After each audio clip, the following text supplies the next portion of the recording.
Welcome back to the workshop again. Still continuing on in section 9.1, talking about sequences. We have another theorem to discuss.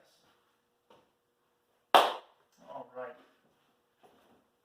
For some sequence, if the limit as n goes to infinity of the absolute value of a sub n converges to 0,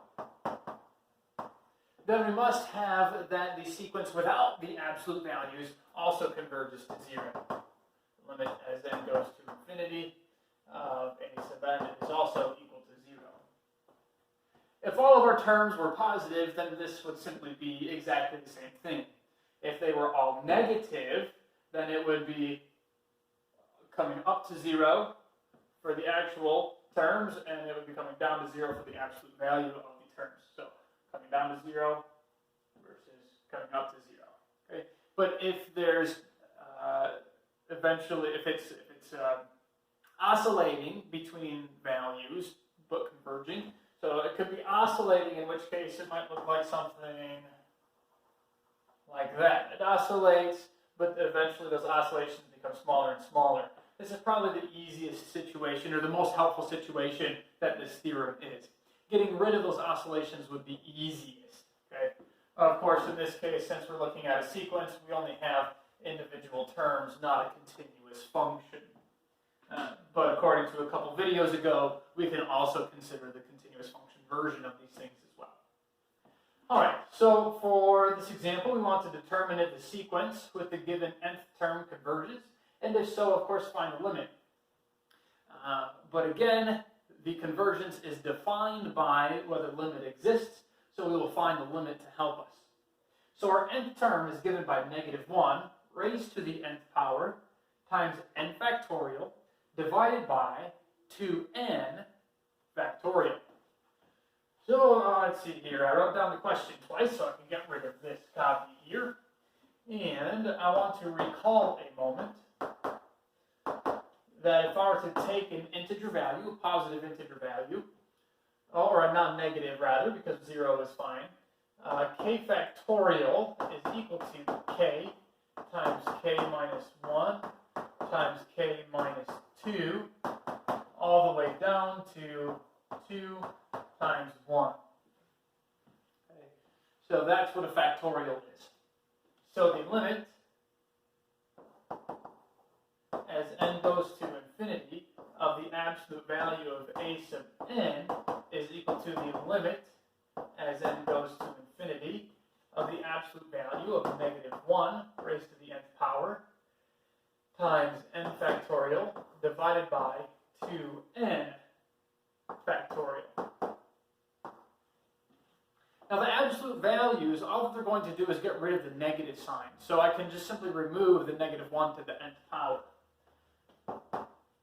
So this is equal to the limit as n goes to infinity of some rational expression.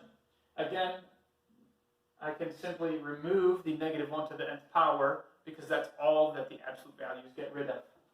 N factorial is n times n minus 1 times n minus 2 times n minus 3 and so on. And 2 times n factorial would be 2n times 2n minus 1 all the way down to times n plus 1 times n minus 1 all the way down to 2 times 1. So that's a very large expression for us, but it gives us an idea of what's going on. In fact, when we get n times n minus 1 times n minus 2, that is actually just n factorial. So I can get rid of this and recognize this as simply n factorial. But that gives me a cancellation, n factorial and n factorial. So this is the limit as n goes to infinity of 1 over 2n times 2n minus 1 times 2n minus 2 all the way down to n plus 1. But of course, as n goes to infinity, the numerator is staying constant, and this product is also going off to infinity. So the limit here is 0, allowing us to conclude that the limit as n goes to infinity of a sub n is also equal to 0.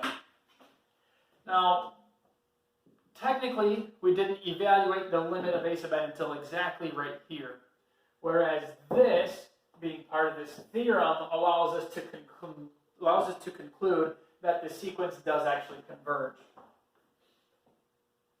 So we can say the sequence converges after this line, and we can conclude that the limit is in fact equal to 0. There's still more to talk about in this section, so I will see you guys again in the workshop in just a few minutes.